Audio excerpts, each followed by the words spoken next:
So today is kind of a special one. It's just my simple mac and cheese. I make it fairly often, especially if I'm hungover or if I just want some mac and cheese.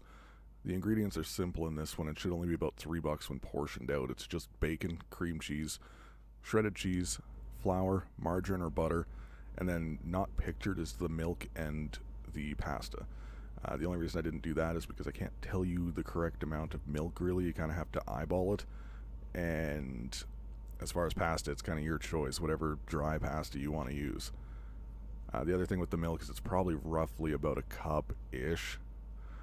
The bacon's also optional. You don't really need it. I just personally prefer to use the bacon fat for the sauce itself. It just adds a lot of flavor. Here you can see that I've got everything kind of laid out.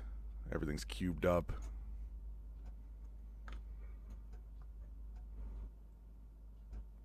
Little tiny portion of margarine. There's not a whole lot to this. The cream cheese is mainly, I know it's weird, but it's mainly to add a lot of flavor for not a lot of cost, and it goes quite a long way in making the sauce creamier. Throw the bacon in the pan on about medium heat and render out the fat. Crisp them up a little bit because in the end you'll just use them to top your mac and cheese. If you do want to skip this part, skip to about 3 minutes and 30 seconds in.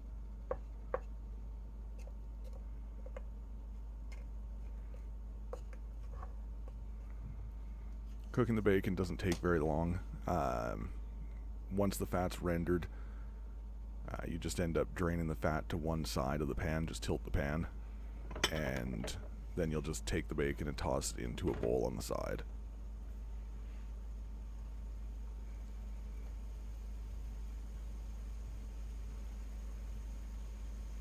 Now, this should only cost about $3 if you actually do the cost on all the ingredients. If you don't have any of the ingredients though, yeah, it'll cost more like 15 or $20, but you'll have so many leftover ingredients to make a lot of other things as well. Like the bacon, usually it's probably about 20 slices or more in a pack, and about $12 a pack.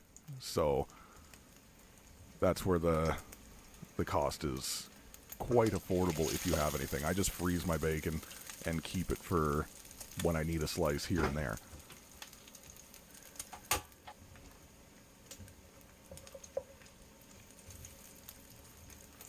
As you can see, it's pretty much all rendered now.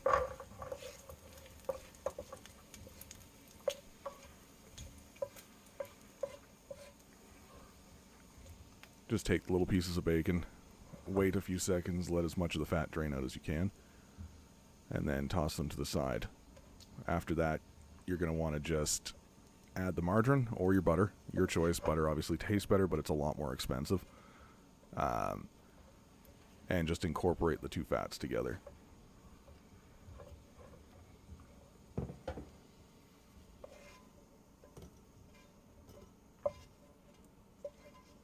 And I'm not quite sure why it was so smoky. I wasn't cooking it very hot. I think the camera just picked it up worse than it actually was.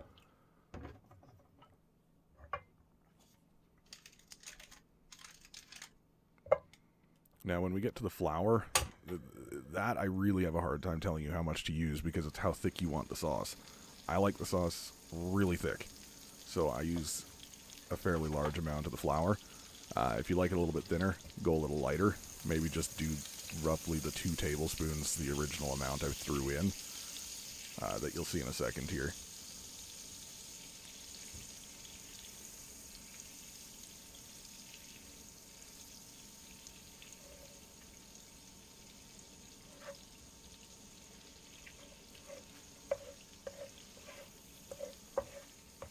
And like I said, this is hangover food to me.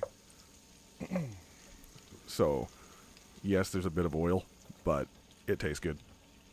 And yeah, like I said, about 2 tablespoons is what I started with there.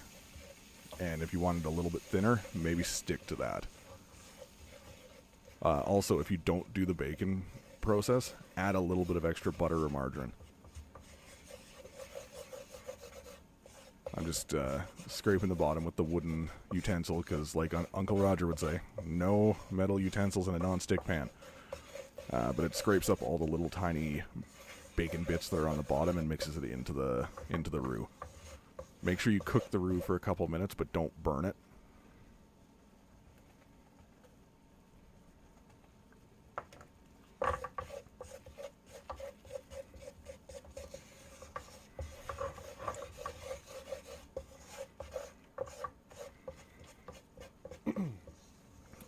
When you do add the milk, I just added it straight out of the fridge.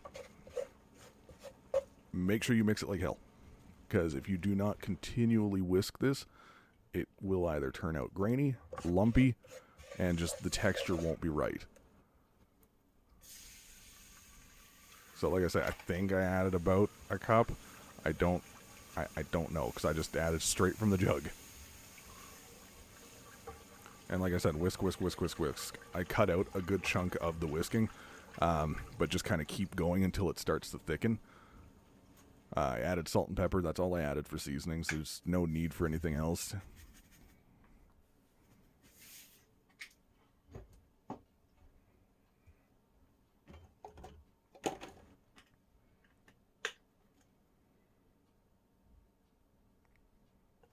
And again, I just eyeball it. There's no right or wrong for how much. If you like it salty, add the salt. If you don't, don't. But yeah, just keep on whisking it. And yes, I know, I use a frying pan versus a pot, because I find that I can more evenly keep the sauce heated, and I find it much easier to actually mix. Also, it allows you, for when you start adding in the cheeses and stuff, to lay them far more evenly across instead of just one big lump, and helps to mix it in better.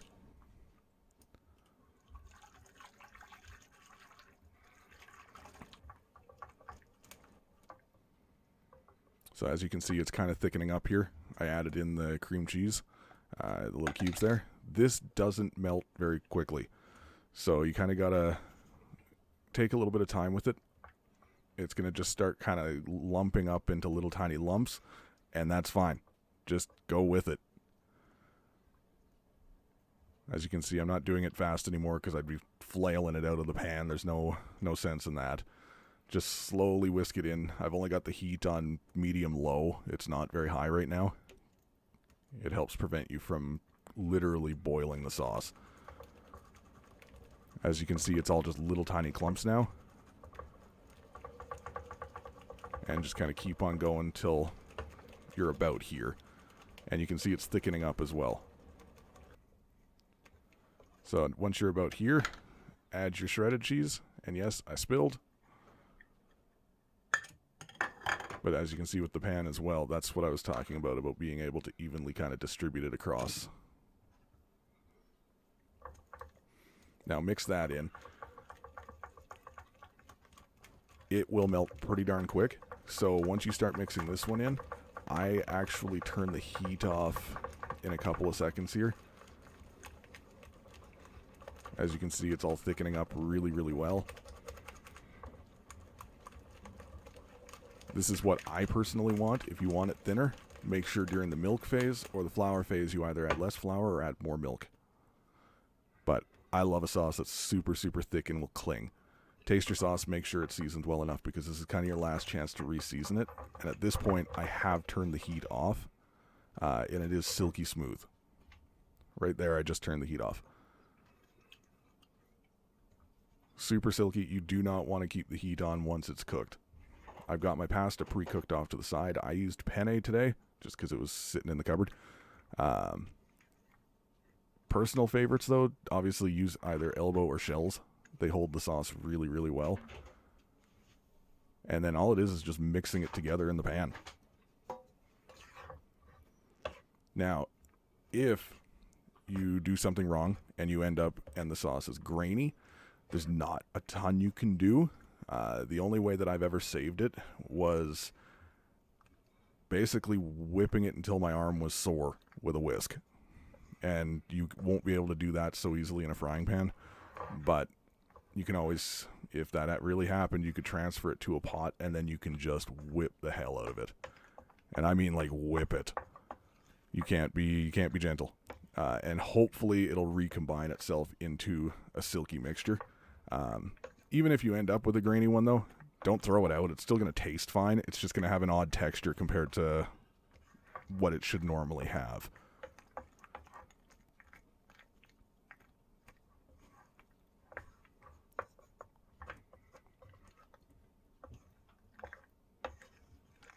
Super thick. Every noodle's coated, and it's not coming off.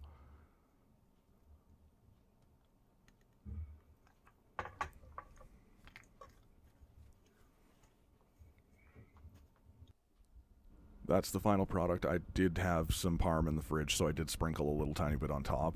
But again, that's totally optional. If you want to keep the dish around the $3 mark, leave it as is.